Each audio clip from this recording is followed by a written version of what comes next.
So welcome back to Deposit That Special Edition. All the way from Portugal, we have the man himself from Altar. Daniel, welcome to New York City. Thank you so much. Yeah. And Max, welcome to your first podcast. I know you didn't like the camera. Hey guys. Welcome.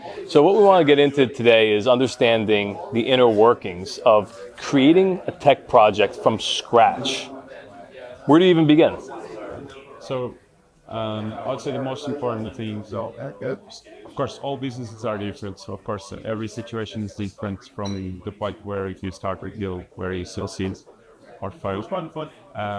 But the one thing that is common to, I would say, all projects is whoever is still having the initiative to build it really knows what he's doing, really knows. So, but everyone, I would say, the baseline for being a good founder and is that you really know what you're doing. So a lot of startups fail, a lot of products that are being built fail because someone just out of their work experience or life experience, they found something that was not working as they thought should be working, and they say, oh, this should change because this is not working.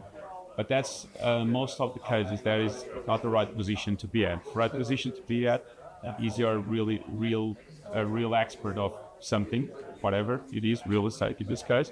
You really know what you're dealing with. You've been working on this for years, 10 years plus. You really know all the tools that are available in the market. You know the gaps, those tools, and you want to fill in those gaps. And you have a precise idea of exactly how to fill those gaps. One thing that I always had a problem with, remember, I'm not a tech guy. I told you I really don't like technology, right? If I never, whatever. My 6-year-old has more experience in technology than I do. But I bring that up because I watched people you can even go back to Zillow in 2012. I put $50,000 into Zillow's IPO. I was the first New York mortgage lender to advertise on Zillow, right? Pro Zillow. And then I watched their business model change and deception come in and them going into people's pockets. And I get it, business happen, but it doesn't mean I have to support it, right? So I stopped. I watched companies like Zillow and founders raise 10, 20, 30, 50, $100 million because, I had a bad experience buying a home. But they know nothing about buying a home. People get mortgages. They're like, I'm going to drop names. I think Tomo was the name of a mortgage company that raised like $40 million out of Connecticut from a bunch of like rich people, right? That had no industry experience that had a bad experience with mortgages. And I'm like, dude, you know nothing about mortgages. You got one mortgage in your life, you had a bad experience, and you raised $40 million? Like, I have billions of dollars of experience under my belt, 17 years, but I actually know what the problems are and how I've solved them as one person through the industry, right, on my own. And that's what led me into the tech space to make a change, to make a difference, and make an impact, right? But my disconnect has always been, like, I don't speak tech, I don't speak engineering, I just know what the problem is, and I don't know the rest of it. What does your company specifically do to bridge that gap from the true hands-on experience, subject matter expert in a field, to bring a vision for tech to life? So first thing, before we go on how we help entrepreneurs, on your first note on Zillow, not specifically about Zillow, but a lot of startups and investors were following this dream of trying to find the new Page Brothers or the new Zuckerberg, trying to find the one kid with one idea and smart skills on computing, because you would call this one of the bias, which is the bias of trying to finding a pattern and repeating that pattern. So most of successful founders are actually not this kid with one idea. Most of successful founders are 40, 50-year-olds. Really? Yeah, that have a lot of experience in one industry, that really know what they're doing. So coming to that point, which there are still a lot of startups on this other paradigm, but most of the successful startups are people that really know what they're doing when they're building. So and that's what we do. So we usually try to find these people that really know what they're doing, the right guys to transform the industry. Not someone that has a wild experience and wants to change something because they had one experience. No, someone that really knows what they're doing. What we do is we merge our experience in building products with someone's experience in a specific industry, and we help A to Z defining exactly what the product should be, because that's our expertise, and then help the product. What do you find in the most successful companies that you started with from scratch, that you created from incubation phase? How important was the development of the team along the way to seeing that project not only hit market, but hit market successfully? So the team is of course, team is almost everything. It's in any company, just like, of course, even in a tech company, right? Because whatever is the technology you're building is built by people, so by the team. So the team is very important. What I would say is I've seen quite diverse type of, let's say, experiences from teams that come to us already with assembling a team because they were self-funded, maybe, but already have enough funding to house an internal team. But also a lot of founders come to us with one single founder or two founders with no team. And I don't think there's a pattern there. What I think is, of course, and I believe it's this would be my advice for someone wanting to build a tech startup, is don't rush to build your team, because it's really hard to build a team. Of course, you should build your team, Very hard. but it's very hard to build the right team, and sometimes you are rushing to have someone, and that's going to be a very expensive bill to pay if you hire the wrong people in the start. Yeah, and getting them out and signing over and everything else. And all of the most important, of my point of view, the most important resource a manager has is time. This is the one thing you can't buy with money.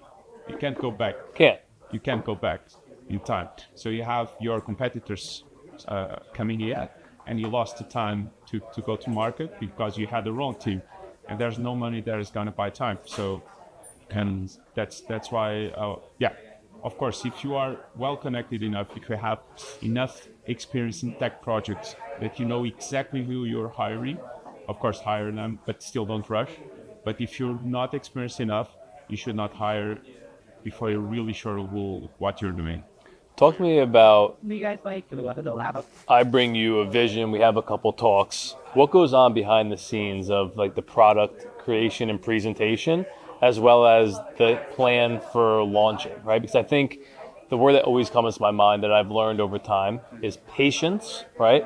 And some people think 4 years is a long time, 10 years is a long time. I think having a son who's 6 and watching the growth and the amount of time that's elapsed in 6 years, how many experiences we've had in 6 years, it's really not that long of a time watching something come to life, right? So talk to me about what goes in from day one through actual first product launch. So first thing we got to understand when we want to build a product and bring it to life is we must know we are solving a problem to someone in any of their, let's say, elements of their life, professional or personal, right? And you must first moment is whoever is going to help you defining that vision, and even if you're building a team, whoever is going to join your team to help building, it's the same thing. I gotta be 100% sure that whoever will have that responsibility is obsessed with really understanding to the bone. Obsessed with understanding these stakeholders, their problems, why the existing tools are still not enough. This must be the most important part, because you're gonna craft the vision for the product after you understand these people, because you want to solve someone's problem. So you must really understand them in depth and why the existing tools are not solving this problem. So only after you hit this first milestone, you start building and building whatever is the time that it takes, because a quick MVP, maybe it's going to be 2 months or 3 months. An average MVP will be 5 months, 4 to 5 months to build. But everything that happens is foundations are the understanding of what we are building is something that is going to solve someone's problem. Is there a certain market share or dollar amount to disrupt or change for you to be interested in a project? No. It could be $1 million issue or $1 billion issue. No, it doesn't. So whatever it is, whatever is the business. So what we must make sure is that what we're doing, we believe, is makes sense, and it's gonna fit in an industry, and that's our of course focus.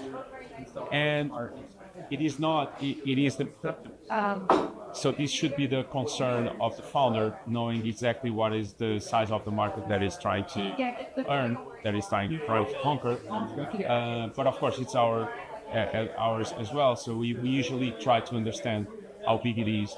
But sometimes you might be starting with a market that is very niche and small, but you have a long-term vision that you want to expand and always viable if you know what you're doing. So it all goes back to whoever is the founder really knows what he's doing.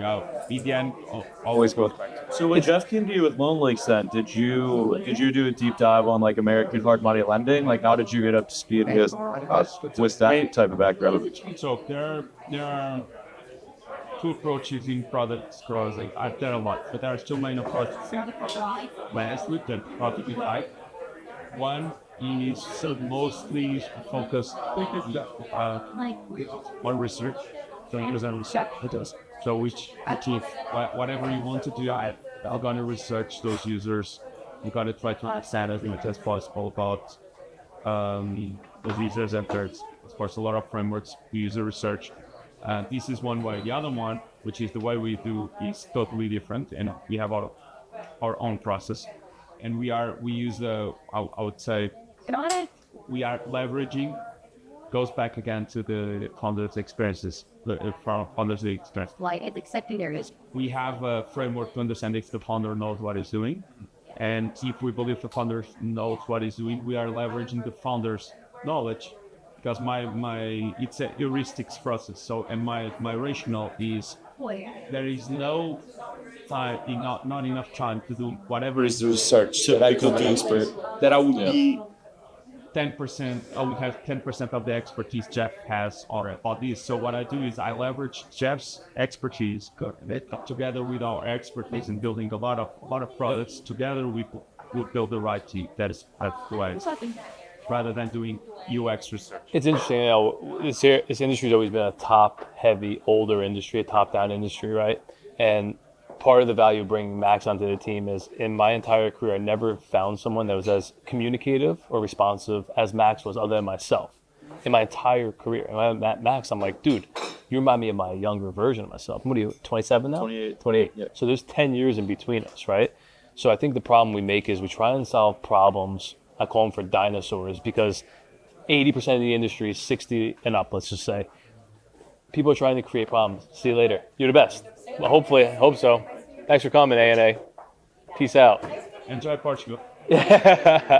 And I think that the problem lenders make are they try and create a problem for people that are going to be phased out anyway. They try and create a solution for a problem that, like, if people only have a 5-year lifespan, why would you spend time and resources for 5 years? By the time it's implemented and adopted, they're out. So our vision is to create what's now for lending and what's next for lending, and bringing that dynamic of a 30, soon to be 38-year-old and a 28-year-old gives a whole vast approach to the future of lending, right? Plus, between the two of us, we know every lender in the space. Bingo. So we bring that gamut, right? But like, don't forget, like, people, 10 years is a big gap, especially as you're only 28 to 38. Maybe when you're 78 and 88, you've kind of lived your life, right? But from a 28-year-old's perspective and a 38-year-old's perspective combined, we think we have all those arenas covered, right? And that's where I think the value of this is right here is it's a young approach, but vast experience. Mm-hmm.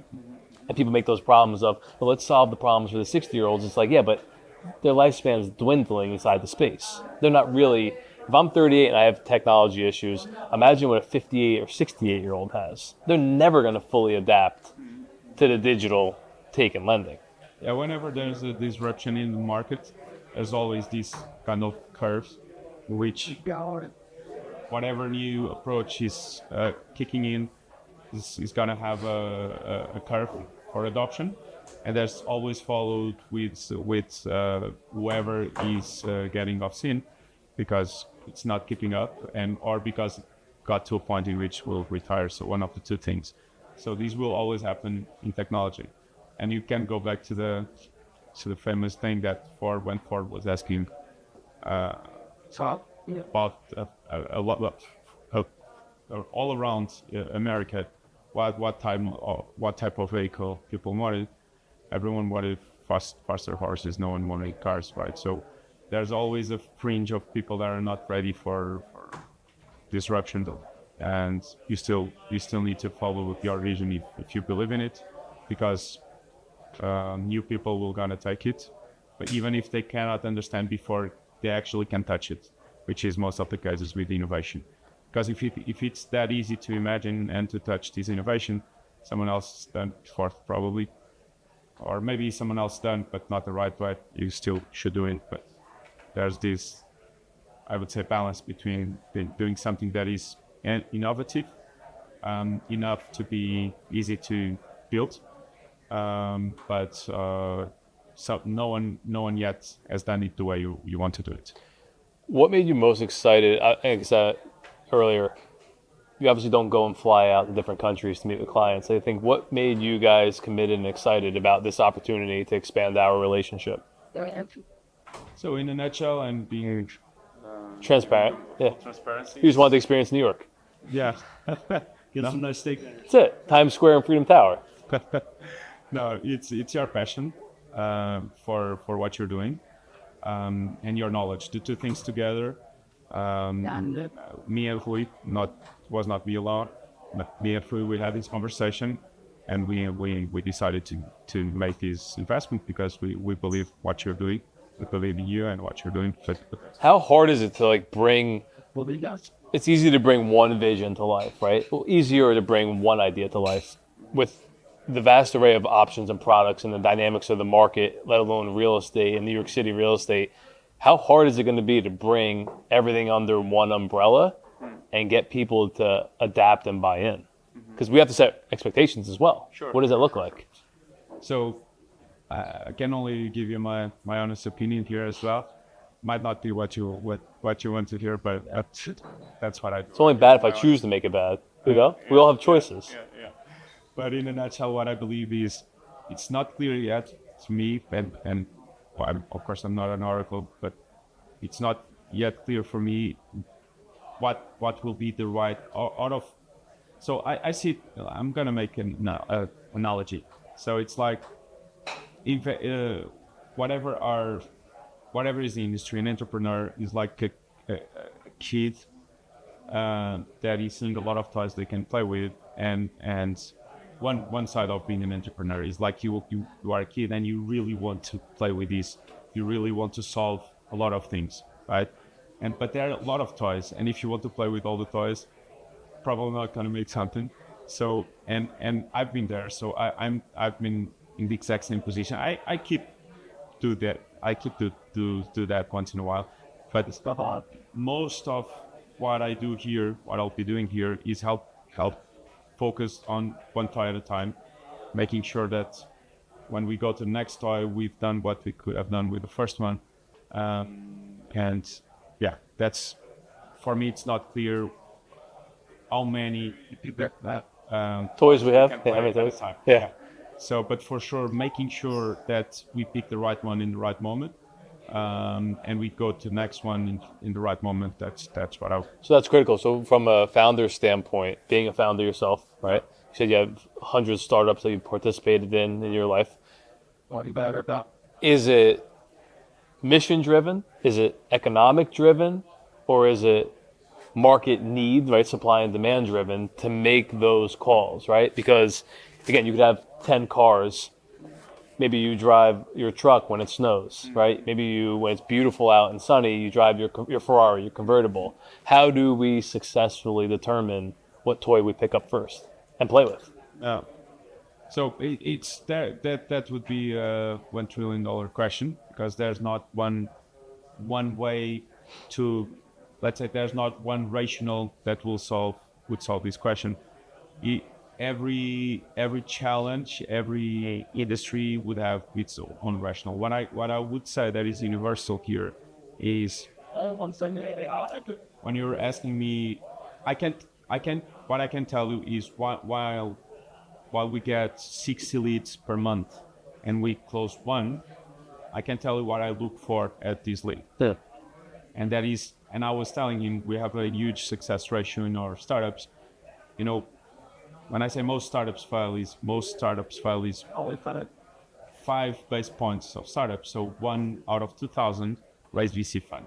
1 out of 2,000. 1 out of 2,000 raise VC funds. Maybe this number is now even worse because the VC funds are now Dried up. Yeah. 33% Yep. since the war started. Is that what it is? 33% since the war started. So maybe this number is even worse. So and we have this success ratio of 75%.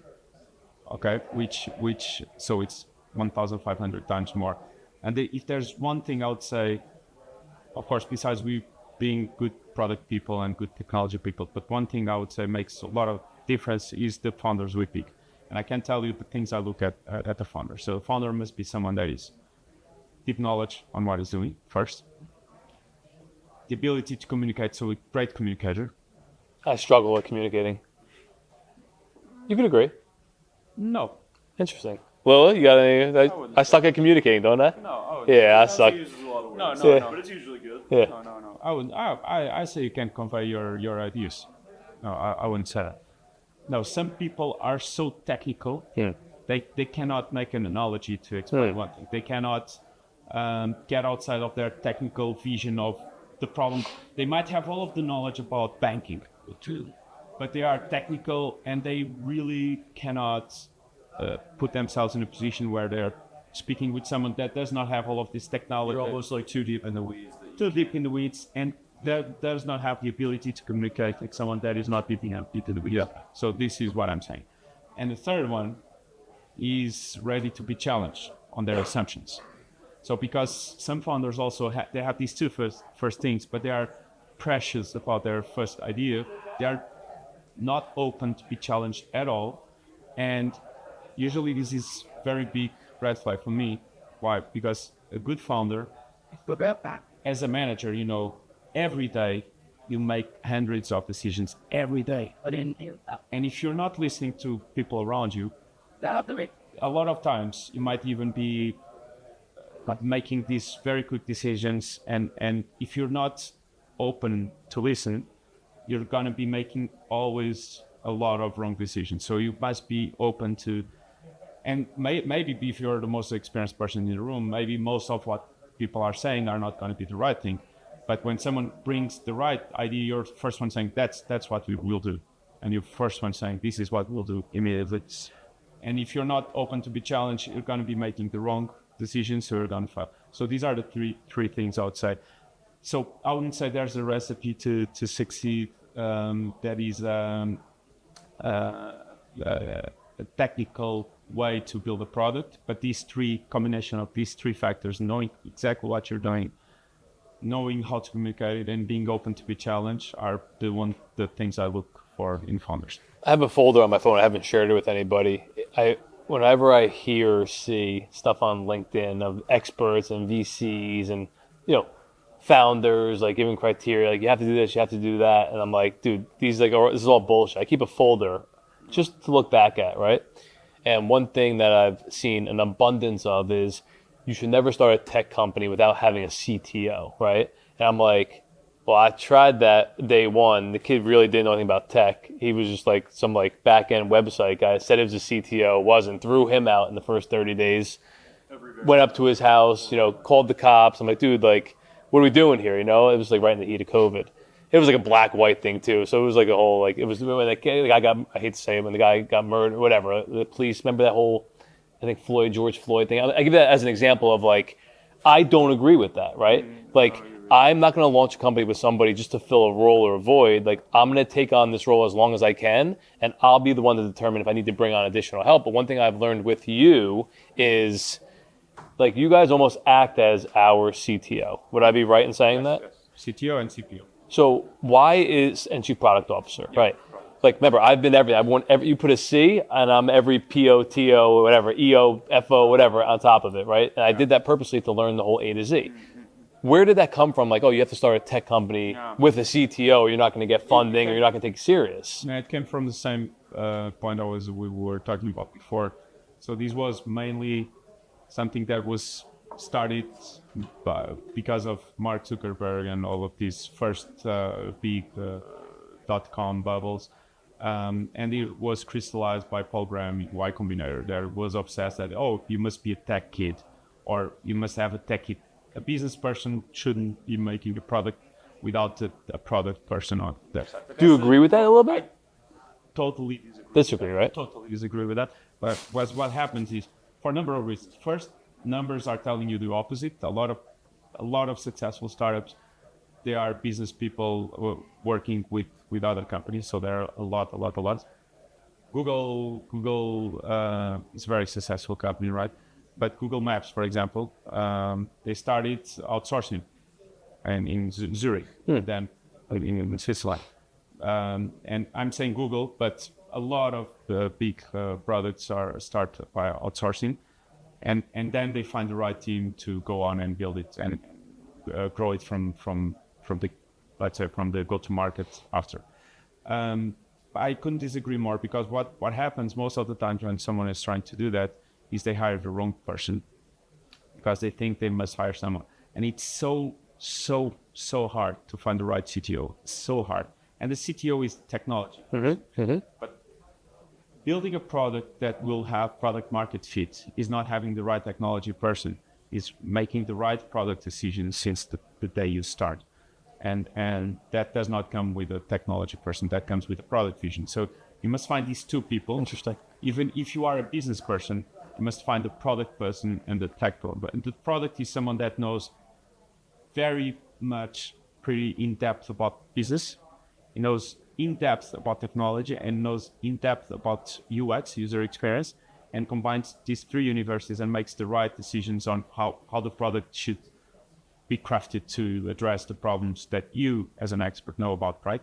And this is missing when you have a CTO. Is missing product vision, because with technology alone, business and technology are missing the other parts, the one that combines everything. It's like the cook with all the ingredients that is cooking, right? And even hiring a CTO is such a difficult thing that to hire the right CTO. I wrote a lot about it, and because I shared my experience, I had a lot of experiences hiring CTOs in my previous startups, and I went through a lot, and I suffered a lot, and I lost a lot of money when energy hiring the wrong CTOs, and I don't believe that used. Of course, if you find, I make the analogy of Batman finding Robin. Yeah. If you find your Robin, go for it. Run with it. Go, just go. But it's really hard to find a Robin. It's really hard. We spoke earlier at breakfast about marketing a product, right? And you said sometimes the product markets itself, or the marketing team tries to market the product. Dive into that a little bit, where people make mistakes. So marketing is, of course, it's fundamental. It's paramount for growth. What I meant is, most of the products that are technology products, they should not follow the business model of companies that were run by business people and not by product people. So let's say Apple versus IBM some years ago, right? Yeah. Apple was run by product people. All the C-levels of Apple were always people obsessed with product and technology. They really knew what they were doing. They were obsessed with solving problems. There was their obsession. And all of their marketing strategies, they had a lot of phases, but the successful ones were when all of the marketing was just following what the product is doing, and just obeying to what the product defines. This is our vision, because we are building a product. We know exactly what we're doing to whom. This is our vision of why exactly we need to impact these people and how. And now marketing, please get this message to the masses. And that's or to whatever, might not be the message. Apple did the list, but you might be doing a very niche thing, and it's where it needs to go, right? And that's it. So a lot of companies like IBM, and as an example, nothing against IBM except for everything, but IBM was the opposite. So they were a sales-driven company being managed by whoever was selling the most was managing, and they knew nothing. They had no passion about what they were building. They were just number-driven, and they fully failed because they do not have a product vision that is leading a company that was a product company. So they failed. They were paired with Apple, but now Apple is what is, IBM is what is, right? And IBM is now on services, and even that is losing a lot, whatever it is. So where's that healthy balance, right? Because it sounds like there needs to be a balance between sales and product, or no? Or do you think product sells itself? Of course, their sales is very important. What I'm saying is, if you're building a product, if you want to build a product startup, the vision of the product must be centralized in whoever has this passion about the product, and not someone that is selling a lot but not necessarily passionate and knowledgeable about what he's doing. But whoever is taking the shot on the important decisions is someone that is passionate about the product, that really knows what he's doing and why he's doing the way he's doing, and not someone that is just looking at numbers and not knowing exactly what he's doing. Because there are a lot of bias in numbers. Numbers can hide a lot of the things that you intuitively understand behind the numbers, because you have all of this experience of being in the fields and knowing what is happening with your stakeholders, right? And numbers can hide these. And if you're managing only looking at numbers, you will lose the essence of what it is to build a successful product, which is solving problems to people. In the end of the day, that's what you should be doing, solving problems the right way. From your experience, okay, you go to market, you develop a product. How often does that product get enhanced or added on, right? Bells and whistles, features, new ways, right? What does that look like from a life cycle, typically? Like the iPhone, right? Yeah. So the way I see product, it's different because we do mostly software. Got it. And hardware, once you have a model, of course, there's the software component inside it. Sure. That is always evolving. But the hardware, once you buy It's fixed. it's fixed. Yeah. It's whatever you bought, right?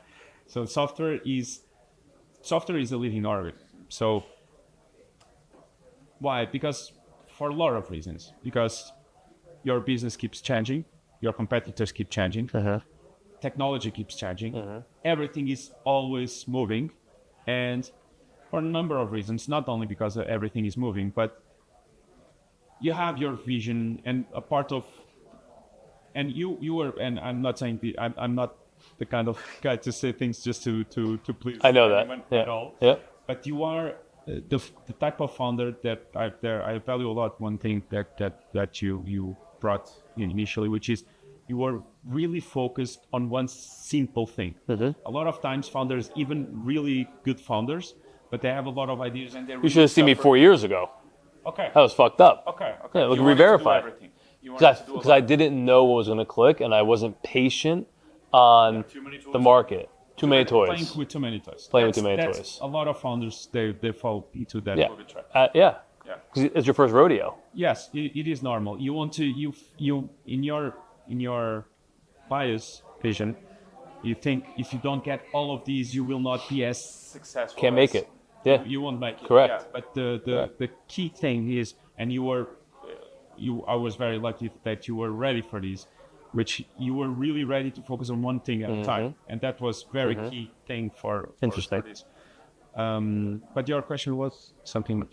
About life cycle of product, like adding yeah, bells the and life whistles cycle. or improvement. So- Yeah. But the life cycle, it really depends from project to project. But what I would say is most important thing is making sure that the first version you bring to market has the minimum amount of things. And once you get to the market, the second you get to the market starts telling you organically where you need to go. If you have the right product, if you have product market fit, so if you have enough adoption and retention, if you have these two things, the adopters, they will organically inform you what are the most important things to bring after. Of course, you will always have your vision because you might know things that they need that they are not aware yet. Of course, for sure. Like you are doing this, no one asks you to do this. this. No. And you're doing this. Yeah. But you have all the validation from all the relevant stakeholders that this is making a lot of sense. You can go on doing this, but the second you hit the market, you start listening to what people that are using need more. So you'll have a roadmap of a wish list of features, and you should understand as the best way you can what is the next one that makes more sense. Got it. And sometimes there's a friction, and that's why product is very important, product vision. Why? Because sometimes there's the friction with what the business thinks is needed, what the technology is saying, no, we need to refactor this service, otherwise we'll have a scalability problem. That's not a new feature, but if we don't do this infrastructural change, you're going to put time in something that is not bring business value. But if we don't do it, you'll not be able to scale. And then there's the user experience side. So, and the product is combining these three lenses of looking into into the same organism, which is this product, and with different lenses, making sure, okay, we wear these three different lenses, and we know we first should do this, and then this, and then this, helping with this.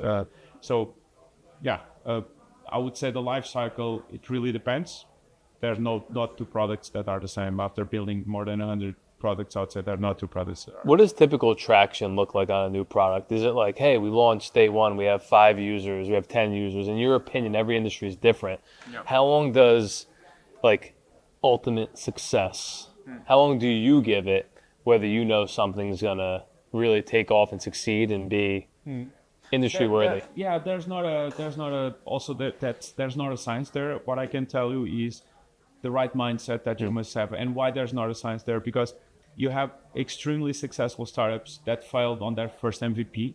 They were the right team to build it, but they failed the first MVP. And then because they had the right mindset, the right mindset not to be precious about and stubborn or on their opinions, but to be open to listen to what the world is telling them. They were adapting the right way. So because they were adapting the right way, they were iterating the right way, and maybe the second version has adoption. And how quick? So it's not a numbers only analysis. It's a qualitative as well, because you might be, for example, building a marketplace. It's always a very challenging thing. Why? Because you have demand and offer, or you have two sides of a market, or three, whatever. And if you don't grow them side by side, you will fail. So and how hard and how quick should you grow one side to then grow? And building a marketplace, a lot of times happens that your marketing efforts, when they are not product driven and not the right ones, raise one side of the market before the other one, and then you try to fix the other one and you raise it, but the other one is already not as warm as it was, and you struggle a lot. So that's the balance, the seesaw. Yeah, finding the right balance, but it really depends from industry to industry. Even in the fringe inside real estate industry, whatever you're building is very specific. What we're building now, it's a qualitative thing, not only numbers. But what I would say, what you as a founder, what I look at is whatever the goals I set, even if I didn't reach the perfect goal, I must make an analysis that if the value I'm bringing to these people is clear for them, they are extracting the value I thought I would give them, and they are extracting this value out of this because I did a product. Even for the exact same business idea, you can build it 10 different ways. And if you build it 1,000 different ways, and if you build it in 10 ways, people will adopt. If you build the other 990, people might not adopt because you did not build it the right way. Got it.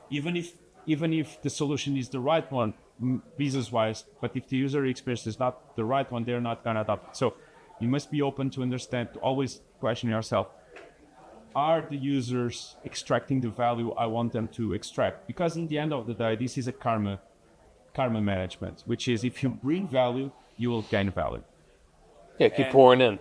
Yes, if you bring value to people, you'll take value back. And in type, somewhere in type. So for Altar, give me a listen for everyone that's listening. What type of clients are you looking for? Who should engage you? When should they engage you? What does that process look like? Who's your ideal clientele? So my ideal client is someone that has been working on an industry for some years and is really obsessed about changing something because he knows if I change this one thing, I'm gonna make a lot of people's life easier and really know a lot about this. This is That's cut and dry with you. That's cut and dry. That's what you look. That's This it. is what I look for. Yeah. This is what I look for, and this is, I'm lucky to be working with people that really believe in what they're doing, full of energy to bring their vision to the world. And that's so energizing. Besides of course, all of the side of having a healthy business. Sure. The most, personally wise, the most rewarding thing is seeing people's energy, that people, and all of the knowledge that they bring. That's what we look for, yeah. Do you think ChatGPT is going to eliminate humans from your industry? No, not at all. Not at all. No. Google, I think Google just, correct me if I'm wrong, I think Google just came out and said a large percentage of code is now being done with AI. Yeah. Is that true? Yeah. But what that does is that the coders that are coding will code faster. So it just speeds it up. The humans lots to do it. It speeds up. There brings efficiency. Interesting. Brings a lot of efficiency. Interesting. So as we close up the episode, we usually leave the listeners with one piece of advice from our guest. Luckily, I have 1.5 guests today, kind of co-host, kind of guest. One piece of advice for anyone in the financial lending world or the borrowing arena. Right now, I think topically, like, don't be afraid of the rates. I think that's kind of off topic, I guess, from what we were just talking Perfect, about, though. but topical to what's going on right now. Like, if you go back, look at historical rates, like, people were paying in the high teens at some point. Absolutely. So, like, somebody was asking me this morning, like, when am I going to see 2% rates? Now that jumps back, never. Yeah. So I don't know, I would say don't have super high expectations, like that, those rates aren't coming back. Love it. So yeah, I guess Daniel, I said half of a piece of advice there, but there we go. There you go. Just 2 points. That's worth 2 points. You got the floor. One piece of advice. For founders? Life, founders, tech, whatever. Oh, I have one advice for life. Yeah. Whatever you're doing in terms of work, you should look for something that brings you more energy, that takes energy away. You should be happy because most of your life, you're working, and most of this time of your life that you're working, you spend 8 hours sleeping, 8 hours working, and the other 8 hours doing 10,000 things. So most of your life you'll keep working. So if you're not happy, if you're not doing something you believe in, if you're not doing something that brings you more energy, the energy that takes out, you should look. Make sure you like your toys. Thank you for coming all the way from Portugal. Listen, my son's got like 1,000 toys, and that kid just picks up one after another. But I think LoanLynx is going to be our toy. I look forward to going on this journey with you guys. You guys have been great, and anybody that's listening, been through the mill of tech providers and people who say they do things. I think one thing I admire most about you guys is not only are you very thorough, you guys bring the human experience to this world. And if anything, it's, limited friction, no friction of founder vision versus tech implementation. I think that's the glue to any successful operation. And being able to properly communicate without that language barrier has been really inspiring for myself. So I look forward to where we're going to be. And when we launch, we have to get you guys back out here in New York City. Thank you, Jeff. Appreciate you coming. All right. Cheers.